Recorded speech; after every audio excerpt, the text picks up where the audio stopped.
یوں لگ رہا تھا کہ درجنوں غیر انسانی مخلوق چند فاصلے سے چیخو پکار کر رہی ہیں۔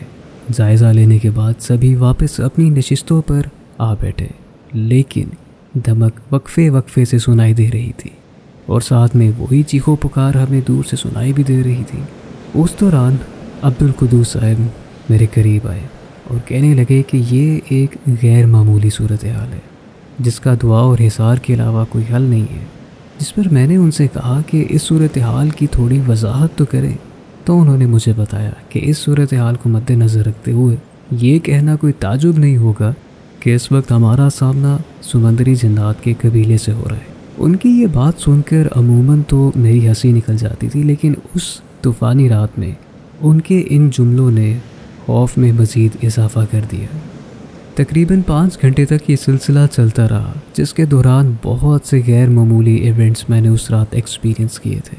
پھر جب 2 ہفتوں بعد میرا گھر جانا ہوا تو میں نے عبدالقدوس صاحب کی بات پر باقاعدہ ریسرچ کی، اور پھر مجھے پتہ چلا کہ جنات کی کئی اقسام ہیں، جن میں سمندری جنات بھی اپنا وجود رکھتے ہیں۔ جیسے زمین کے علاقے بڑھتے ہیں، ویسے ہی سمندر میں بھی بے شمار جنات کے قبائل صدیوں سے چلتے آ رہے ہیں۔ اللہ کا شکر ہے کہ میری سروس کے دوران آج تک کسی قسم کا جانی نقصان نہیں ہوا۔ اللہ تعالیٰ آپ کو اور ہم سب کو ہمیشہ اپنے حفظ و امان میں رکھے۔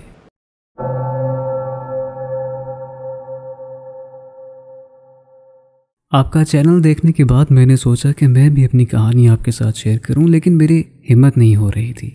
اس کی وجہ یہ تھی کہ اس قصے کو لکھتے ہوئے ماضی کی بہت سی یادیں تازہ ہو رہی تھیں۔ اسے لکھنا آسان نہیں تھا، پر بہرحال میں جب 7th کلاس میں تھی تو اس وقت کسی کے کہنے پر میں نے 30 دن سے زیادہ سورہ جن پڑھی۔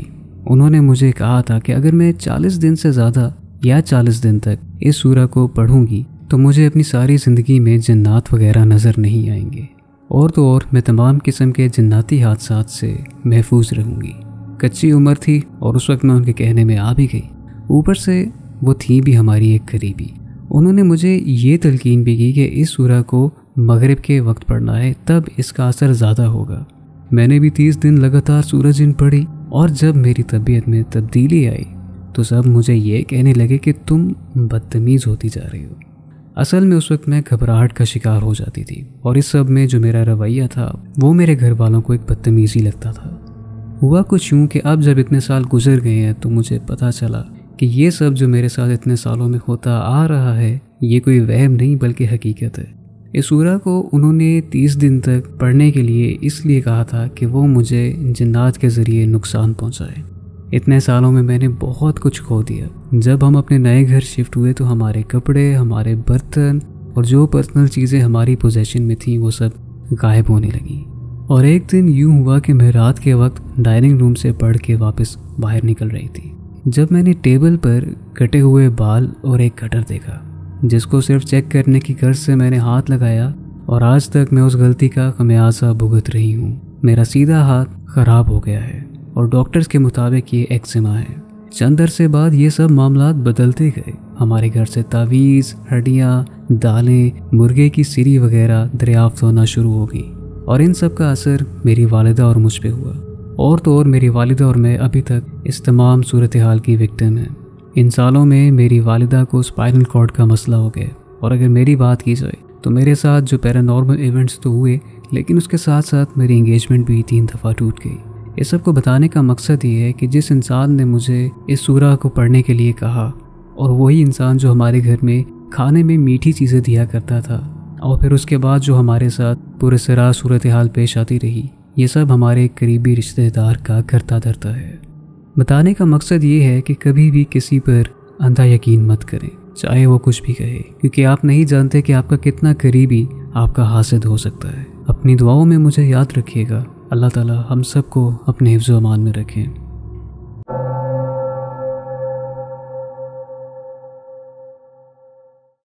میرا نام امتل ہے اور میں انڈیا حیدرآباد سے ہوں۔ میں آپ کے ساتھ اپنی سہیلی کے ساتھ پیش ہوا ایک انسیڈنٹ شیئر کرنا چاہتی ہوں، لیکن میں اس کا نام ظاہر نہیں کرنا چاہتی۔ میری دوست سعودی عربیہ کے ایک جزان نام کے چھوٹے سے شہر میں کافی عرصے سے رہا کرتی تھی، اور جزان اپنے پراسرار ہونے کے لیے جانا جاتا ہے۔ یہ انسیڈنٹ اس کے ساتھ 8ویں کلاس میں پیش آیا۔ میری دوست اپنے بھائی کے ساتھ باہر گروسری سٹور میں شاپنگ کے لیے جا رہی تھی۔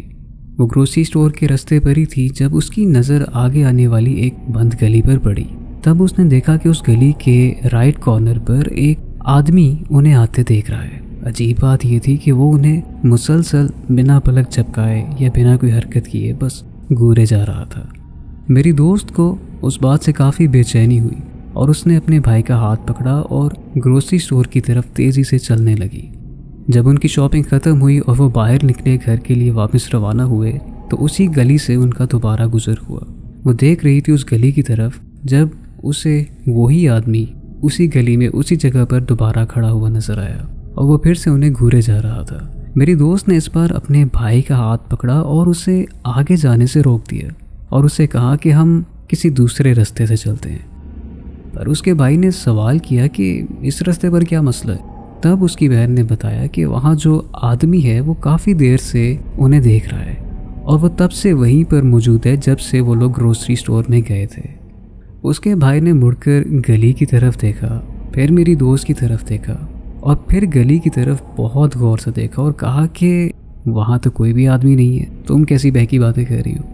یہ سن کر میری دوست بے حد خوفزدہ ہو گئی کیونکہ اس وقت بھی میری دوست کو وہ آدمی صاف صاف نظر آ رہا تھا اور وہ بھی بنا کوئی حرکت کیے ان کی طرف دیکھے جا رہا تھا۔ اب کیونکہ میری دوست کا بھائی اسے چھوٹا تھا پر اسے اندازہ تھا کہ ان کے ایریا میں جنات کے کئی واقعات پیش آتے ہیں، تو اس نے فوراً پلٹ کر اپنی بہن کا ہاتھ پکڑا اور دونوں اپنی نظریں نیچے کیے سیدھے راستے کی طرف روانہ ہوئے۔ میری دوست کو اس کے بعد بھی کافی بار اسی راستے سے گزرنا پڑا اور جب بھی وہ اس گلی کی طرف دیکھتی تھی تو وہیں پر اسے وہی آدمی کھڑا ہوا نظر آتا تھا۔ ایک دفعہ جب وہ اپنی فیملی کے ساتھ شاپنگ کرنے جا رہی تھی اور اسی گلی سے اس کا گزر ہوا تو وہاں پر اسے پھر سے وہ آدمی نظر آیا۔ تب اس نے اس بات کا ذکر اپنی والدہ سے کیا، جس پر اس کی والدہ نے اسے جواب دیا کہ بیٹے مجھے پتہ ہے، بس اپنی نظریں نیچے کرو اور آیت الکرسی پڑھو۔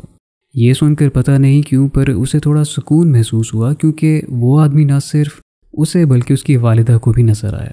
آگے جا کر جب اس کی والدہ کو مناسب لگا تو انہوں نے اسے بتایا کہ وہ ایک جن ہے اور آگے سے اس گلی میں جانے سے انہوں نے سختی سے منع کر دیا۔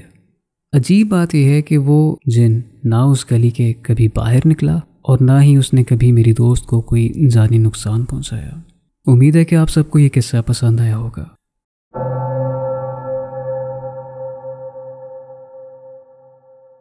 میرا نام امیہ ہے اور میرا تعلق راولپنڈی سے ہے۔ میں پہلے بھی اپنی کہانی آپ کے ساتھ شیئر کر چکی ہوں۔ وہ انتہائی خوفناک، کبھی نہ بھولنے والا منظر ہے۔ یہ واقعہ میرے ساتھ تقریباً 1 ہفتے پہلے پیش آیا جب میں اور میری بہن اپنے روم میں تھے۔ میری بہن سو گئی تھی پر مجھے نیند نہیں آ رہی تھی تو میں نے سوچا کیوں نہ کوئی فلم وغیرہ دیکھ لوں۔ تو میں نے ایک مووی لگائی اور میں اسے دیکھ رہی تھی۔ دیکھتے ہی دیکھتے ٹائم کا پتہ ہی نہیں چلا کہ صبح کے 3:30 ہو رہے تھے۔ میں نے فون ٹیبل پر رکھا اور کروٹ بدل کر سامنے کھڑکی کی طرف منہ کیا، جس سے سامنے والی بلڈنگ کی چھت صاف واضح نظر آتی ہے۔ میں نے جیسے ہی کروٹ بدلی تو میں دیکھتی ہوں کہ سامنے موجود بلڈنگ کی چھت پر 2 لڑکیاں جو کہ نیچے پاؤں لٹکائے بیٹھی ہیں، پر ان کا چہرہ میری طرف نہیں تھا اور ان کے بال بے حد لمبے اور گھنے تھے، جن کو دیکھ کر وہ لڑکیاں ہی ظاہر ہو رہی تھیں۔ ابھی میں یہ دیکھ رہی تھی کہ اچانک ان دونوں میں سے ایک لڑکی اٹھ کھڑی ہوئی اور اس کا قد غیر معمولی طور پر لمبا تھا اور تو اور اس کا چہرہ بھی نظر نہیں آ رہا تھا، حالانکہ چاند اس رات کو نکلا ہوا تھا۔ مجھے یہ منظر صاف نظر آ رہا تھا اور اگلے ہی لمحے وہی دونوں لڑکیاں میری آنکھوں سے اوجھل ہو گئیں۔ اس کے بعد اسی چھت پر بہت سے چھوٹے چھوٹے بچے دوڑتے ہوئے دکھائی دے رہے تھے، جن کی تعداد اور رفتار بہت زیادہ تھی، جو کہ انتہائی خوفناک محسوس ہو رہے تھے، اور انہیں دیکھ کر یہ لگ رہا تھا کہ یہ انسانی بچے تو ہرگز نہیں۔ یہ خوفناک منظر میں ویسا بیان تو نہیں کر سکتی جیسا میں نے دیکھا تھا، لیکن وہ جو بھی تھا بے حد خوفناک تھا۔ میں گھبرا گئی اور میں نے فوراً اپنی بہن کو جگایا اور انہوں نے بھی وہی سب کچھ دیکھا جو مجھے نظر آ رہا تھا۔ ہم دونوں وہ سب دیکھ کر کافی ڈر گئی، اتنا کہ ہمارے میں ہمت نہیں ہو رہی تھی کہ ہم میں سے کوئی ایک اٹھے اور کھڑکی کے آگے پردہ کر دے۔ ہم دونوں منہ پر کمبل اوڑھے لیٹے آیت الکرسی پڑھ رہے تھے۔ خوف کے مارے نیند توڑ چکی تھی اور اب بس ہم فجر ہونے کا انتظار کر رہے تھے۔ حیرت کی بات یہ ہے کہ یہاں پر جس ایریا میں ہم رہتے ہیں، یہاں پر ساری بلڈنگز ایک جیسی ہیں اور چھت پر جانے کا راستہ ایگزسٹ نہیں کرتا ہے تو کوئی چھت پر کیسے جا سکتا ہے، اور وہ بھی رات کے اس وقت۔ پھر جیسے ہی فجر کی اذان ہوئی ہم دونوں میں تھوڑی سی ہمت آئی اور اٹھ کر ہم نے کھڑکی کے آگے پردہ کیا، اور وہ منظر جو ہم نے کچھ دیر پہلے دیکھا تھا وہاں اب ویسا کچھ بھی نہیں تھا، سب ویران تھا۔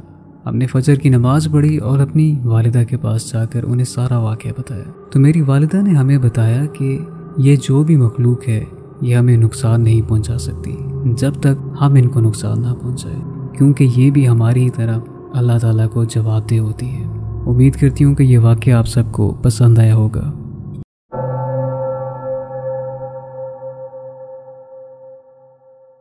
میرا نام اسما ہے اور میرا تعلق ایک گاؤں سے ہے۔ مجھے شادی کے بعد اولاد اور صحت کے حوالے سے کافی مسائل کا سامنا کرنا پڑا تھا، پر اللہ کا شکر ہے کہ کافی عرصے کے بعد تقریباً شادی کے 7ویں سال مجھے ایک بار پھر اولاد کی خوشخبری ملی، تو اس وقت ڈاکٹرز نے سختی سے مجھے بیڈ ریسٹ کا کہا، تو میں اپنے میکے چلی گئی اور وہیں پر پورا ٹائم گزارنے کا فیصلہ کیا۔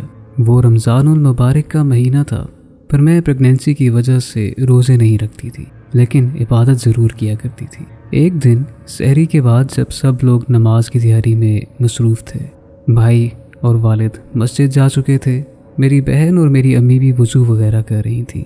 میں گرمی کی وجہ سے صحن میں سویا کرتی تھی، ابھی بستر پر لیٹی ہی تھی کہ میں نے دیکھا کہ صحن کے واش بیسن کے سامنے کوئی لڑکی کھڑی ہے اور بیسن کے آئینے سے مجھے دیکھ رہی ہے۔